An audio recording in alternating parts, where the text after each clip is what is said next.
What we're going to talk about now is simply some keys to self-motivation. And all of us have motivation of some sort. I define motivation as the desire to achieve that which you believe to be worthwhile. And many people go through life never getting in touch with their greatness because of the lack of motivation to push themselves, or because they have not found something that they believe to be worthwhile to challenge them. I heard a poem once that said, many a flower has bloomed unceasingly and wasted sweetness upon the cold desert air. It's translated, that means simply that many a talented persons have gone unnoticed, and the world never had a chance to be exposed to their talent because that person did not take the time to begin to express or to demonstrate or to motivate themselves in the direction to bring that which they came into the universe to bring. How can you measure your motivation? How can you evaluate where you are on a scale of 1 to 10? Let's do this for ourselves mentally. How do you rate yourself from 1 to 10? Your mental attitude about yourself, how you feel about you, how you feel about life. How do you rate yourself on a scale of 1 to 10 in terms of your physical appearance, in terms of your health? Do you take care of yourself? Are you allowing yourself to get overweight and out of shape?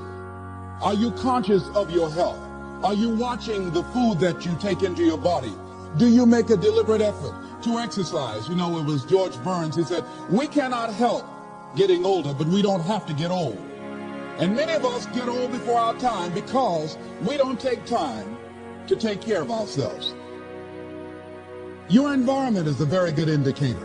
On a scale of 1 to 10, is it what you want it to be? Do you find it desirable? Are you satisfied? The job or career that you're involved in. Someone said that 85% of the American public are unhappy with their jobs. Are you spending 8 hours a day just doing time? Doing something that you don't find challenging, that does not make you stretch mentally, that does not stimulate you, that does not inspire you.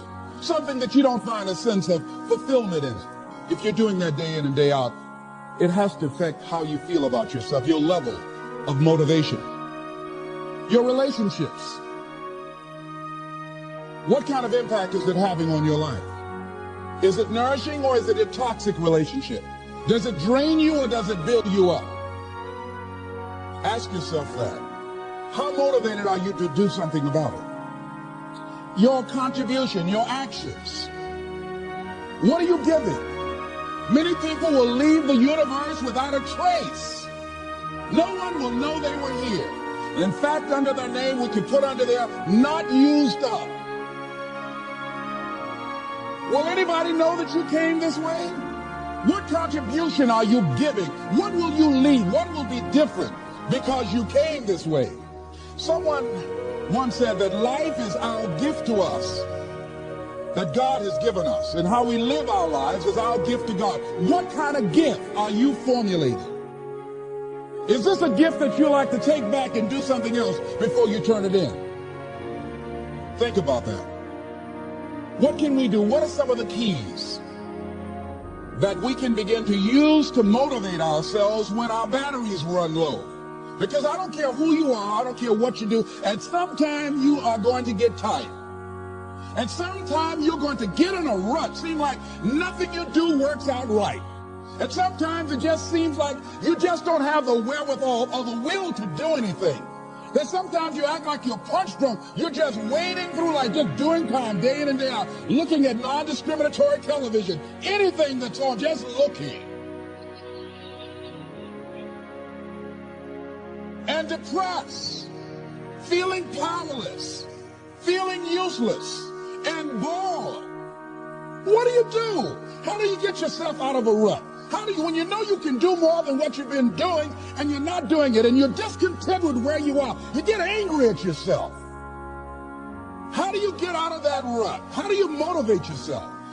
One of the things that we must do is that we must be involved in working on achieving self-mastery. You must work on yourself continuously. Never be satisfied with yourself. Always know that as you invest the effort and time on you, that's the greatest ability that human beings have above animals. See, a dog can't be anything but a dog.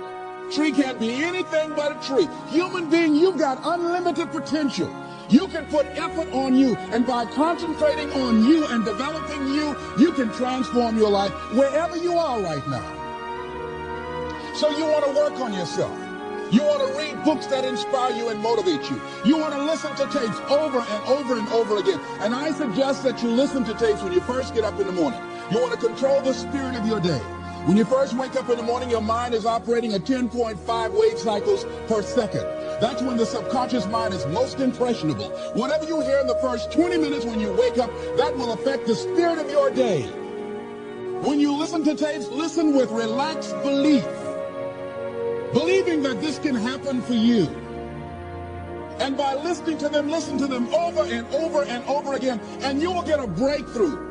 You can listen to the same tape for months, and all of a sudden, you hear something you never heard before. It'll have a special meaning for you. Or read the same book over again, and you find some special insight. You say, I can't believe I didn't see that the first time. So you want to be involved in developing yourself. Most people won't do that. Most people won't take that kind of effort and invest that kind of energy in themselves because they will fall prey to that conversation within. Oh, don't do that. You don't have time. You're too busy. You're too caught up in the rat race. Most people won't do that. Well, they won't take time to go to lectures. They won't take time to go to seminars. They won't take time to go to classes to improve themselves. And as you continue to work on yourself, you will begin to expand your vision of yourself. You begin to work towards self-mastery. And you will begin to see it reflect itself in all the dimensions of your life, your mental life, your physical life, your social life, in your relationships, your monetary life. So concentrate on developing yourself. Because if you don't, I guarantee you that you will make a settlement. And most people have. And most of us already have. What kind of settlement have you made with your life? You know, when we make settlements out of court settlements, you've heard them? That means that you've decided to take something less than what you originally wanted to get had you gone into court. And the reason that you settled outside of court is because you didn't believe that you can get it. So you made an out-of-court settlement. Many of us are making an in-life settlement. We're settling for less than what we actually deserve. We don't feel good about it, but we make it work in our minds. We'll come up with some kind of excuse to make it all right. What kind of settlement have you made with your life? Many of us settle for less than what we want out of relationships because we don't have the courage to change them. I had a seminar I used to do called Are You Living Together or Dying Together? Many people are just dying together. Gladys Knight used to have a song that says, neither one of us want to be the first to say goodbye.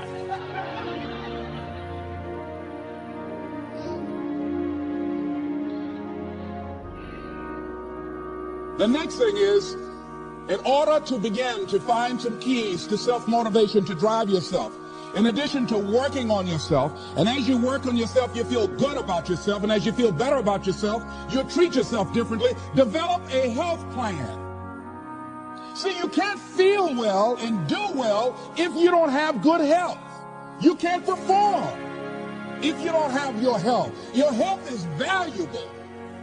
Develop a health plan. A plan that you will follow because this is the only vehicle that you have to carry you through this experience called life. And you want to take good care of it because you love you enough. You care enough about you. And that's not easy. It is not easy having a health plan and sticking to it. But you're worth it doing it again and again and again. I have lost 22 pounds several times. I always do it. I love potato chips. People who know me know I love M&M peanuts. I love peanut butter and jelly sandwiches. I love my mother's sweet potato pie. I love this. It's not always on my health plan, but I put it on there sometimes.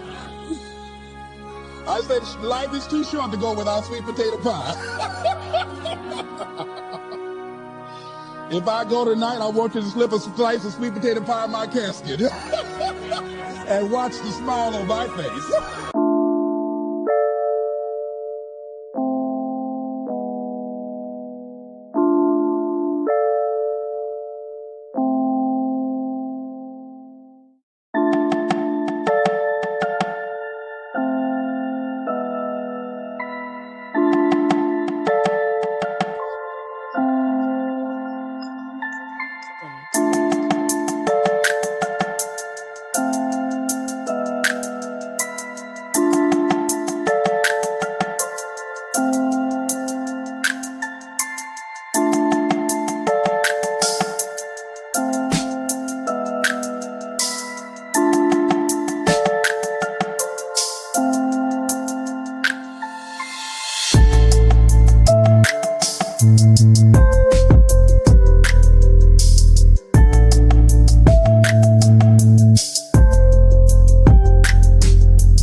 Next thing is, as you take care of yourself, the next key is keys to motivation, to self-motivation. You want to live life with energy and passion.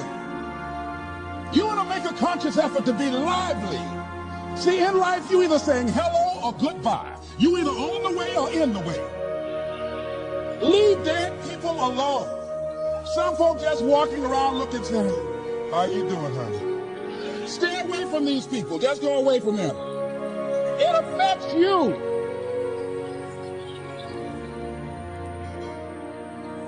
You want to smile. You want to be happy. You got a lot to be thankful for. But you watch some of the faces around you every day. And I tell you, some of these faces, they will put you in a depressed state of mind. So you want to avoid these kind of faces. When you see them coming, turn your head. Next thing is that you want to monitor your inner conversations.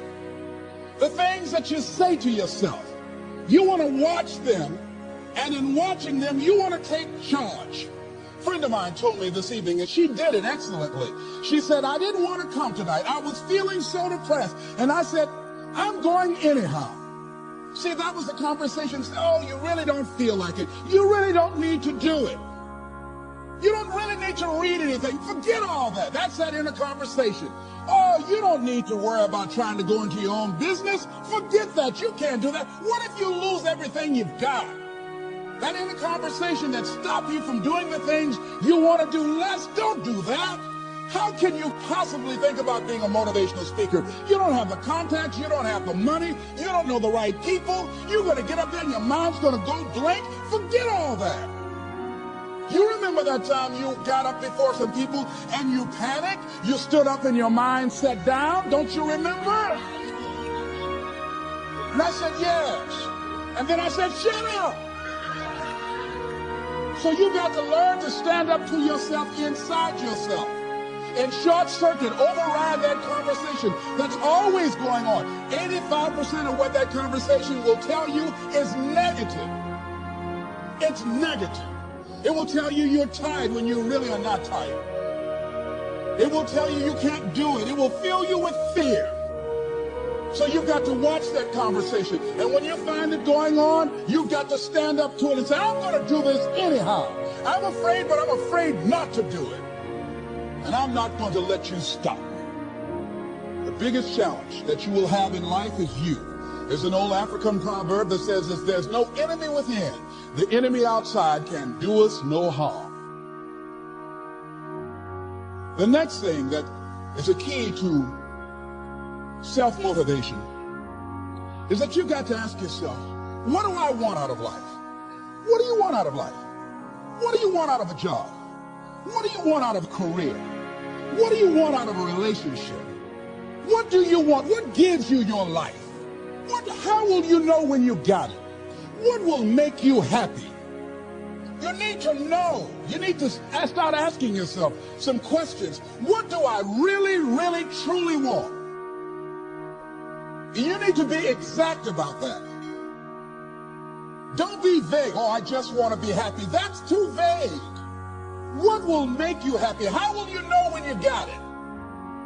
Zero in on it. Be exact. Be specific. And as you do that, that will stimulate that superconscious mind or the reticular activating system of your mind that will begin to find those things, to identify with it. And once you begin to determine that which you want, take the time to write it down. Don't just think about it. Write it down. That is a subjective process that engages the subconscious mind. Write it down.